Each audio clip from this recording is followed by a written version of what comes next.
हड़प्पा सभ्यता इस दुनिया की सबसे प्राचीन शहरी सभ्यताओं में से एक है। एक समय पर दुनिया के अलग अलग हिस्सों में 6 मानव सभ्यताएं उभरी। इनमें से 4 सभ्यताएं बेहद ही बड़ी और विस्तृत थी। मेसोपोटामिया की सभ्यता, मिस्र की सभ्यता, चीन की सभ्यता और सिंधु घाटी की सभ्यता। लेकिन हड़प्पा सभ्यता या सिंधु घाटी सभ्यता इनमें से सबसे अलग है। ऐसा इसलिए क्योंकि इसका विस्तार सबसे विस्तृत था। ये सभ्यता करीब 12 लाख स्क्वायर किलोमीटर में फैली हुई थी और अपने आप में काफी आधुनिक सभ्यता रही थी।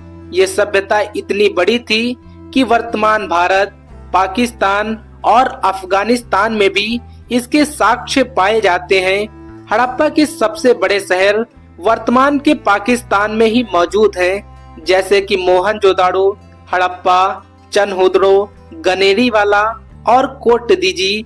ये सभी सिंधु घाटी नगर पाकिस्तान में मौजूद हैं।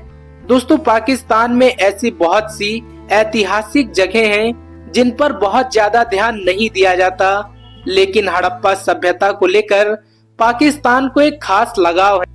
आज की इस वीडियो में हम जानेंगे कि आखिर हड़प्पा सभ्यता को लेकर पाकिस्तान में किस तरह का नजरिया है।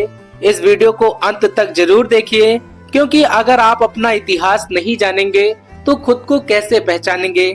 नमस्कार, मैं दिव्य रघुवंशी आप सभी लोगों का स्वागत करता हूं।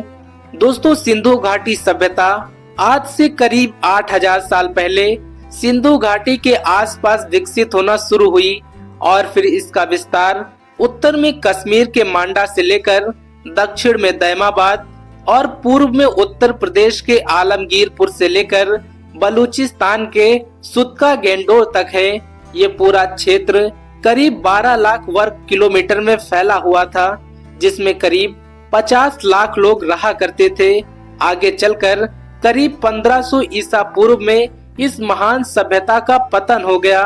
इसके करीब 3000 साल बाद 19वीं सदी के आसपास में इस सभ्यता को पुनः खोजा गया। इस खोज ने भारत को दुनिया की सबसे प्राचीन सभ्यताओं की सूची में एक बार फिर से शामिल कर दिया। जब भारत का विभाजन हुआ तो भारत और पाकिस्तान ने इसे अपने अपने तरीके से पढ़ाना और देखना शुरू किया।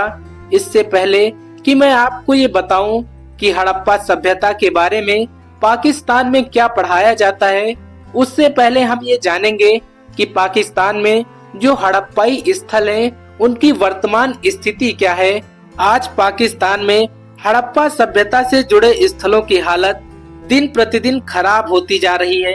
पाकिस्तान सरकार इसके लिए कोई ठोस कदम नहीं उठा रही। साल 1924 से लेकर साल 2024 तक, यानी पिछले 100 सालों में अब तक हड़प्पा सभ्यता के केवल 1/3 हिस्से को ही खोदा गया है।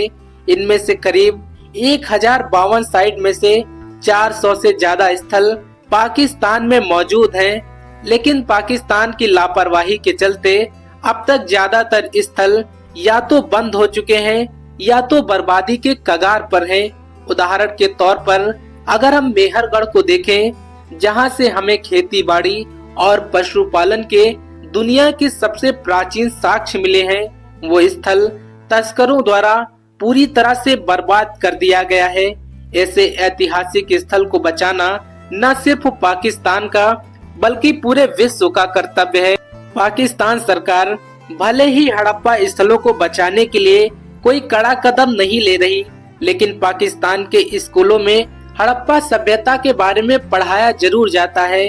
वो लोग हड़प्पा सभ्यता को भी इस्लाम के नजरिए से देखते हैं। पाकिस्तान में इतिहास को मोहम्मद बिन कासिम के समय काल से पढ़ाया जाता है।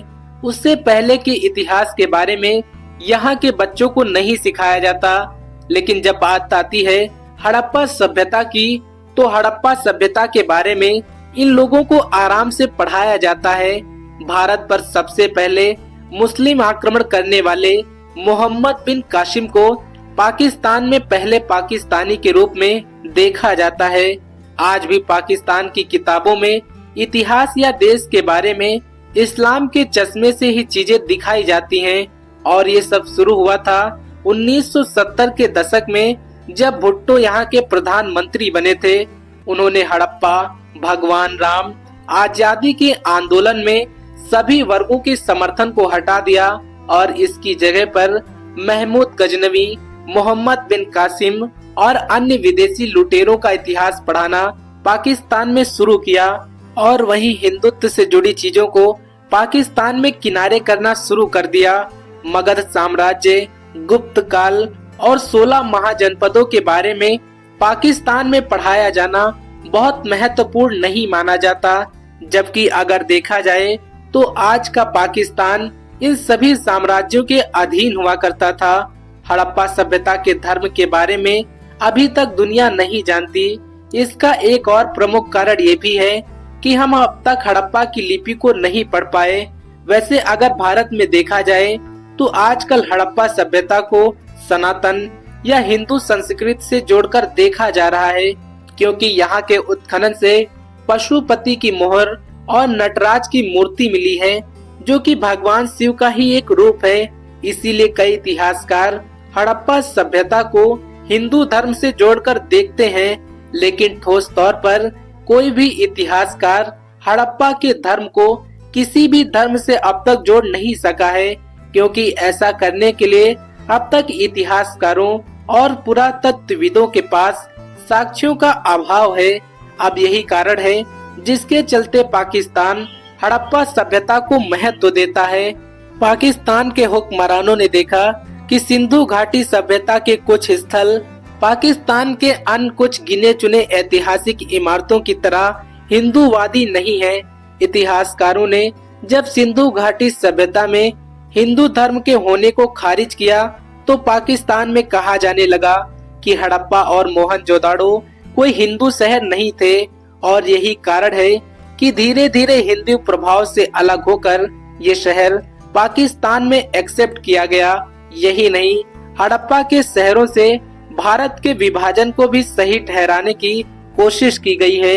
यही कारण है कि पाकिस्तान में हड़प्पा सभ्यता के बारे में खूब मन से पढ़ाया जाता है। हालांकि यहाँ हड़प्पा के स्थलों का कोई खास ध्यान सरकार के द्वारा नहीं रखा जा रहा। तो दोस्तों, आपको ये जानकारी कैसी लगी? कमेंट बॉक्स में हमें अपनी राय जरूर दें। कल फिर से मिलेंगे हड़प्पा सभ्यता की एक नई वीडियो के साथ। दोस्तों, चैनल पर नए हैं तो चैनल को सब्सक्राइब कर लीजिए